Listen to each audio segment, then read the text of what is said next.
आपके सामने जो क्वेश्चन है वो चैप्टर 6 से है, 10th क्लास के एनसीईआरटी के मैथ से। और ये क्वेश्चन आपका 2025 में आया है। अब इस क्वेश्चन में क्या है, इसमें ये बच्चे देख के इतना क्वेश्चन टिपिकल लगता है बच्चों को, और वैसे भी 6 चैप्टर से बच्चे बहुत डरते हैं। ये इतना टिपिकल लगता है, लेकिन ये इतना टिपिकल है नहीं। इसमें बस कुछ बेसिक चीजें हैं जो आपको समझनी है, और जैसे ही आपने वो समझ ली तो ये ऐसे क्या, चाहे इस चैप्टर में से कैसा भी क्वेश्चन आ जाए आप तुरंत कर लोगे।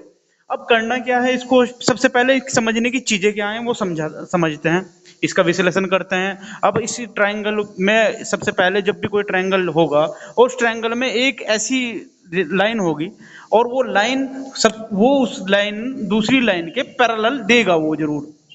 अगर उसने किसी ट्रायंगल में कोई तीसरी लाइन दूसरी लाइन के पैरेलल दे दी, तो इसका मतलब ये काम बिल्कुल आसान हो गया। अब क्वेश्चन पे ध्यान देंगे, जब भी ये होगा कि कोई लाइन तीसरी लाइन के पैरेलल है, तो उसमें बेसिक प्रोपोर्शनली थ्योरम की बीपीटी का वो फॉर्म लग जाएगा। और कैसे लगेगा ये देखना आप। देखो, अगर किसी ट्रायंगल में कोई लाइन दूसरी लाइन के पैरेलल होगी, तो उसके ना अनुपातिक हैं जो होंगे, अनुपात होंगे वो इक्वल होंगे। जैसे कि P S upon S Q बराबर क्या होंगे, P S upon S Q बराबर पी टी बटे टी आर, ये इसके बराबर होंगे।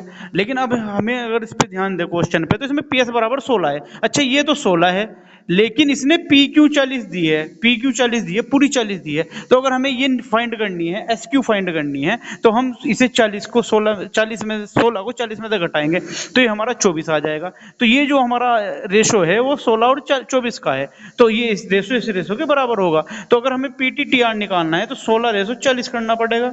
अब 16 रेशो 40, इसका मतलब ये 8 से रिड्यूस हो जाएगा। तो हमारा सही जो आंसर होगा वो 2:5 होगा।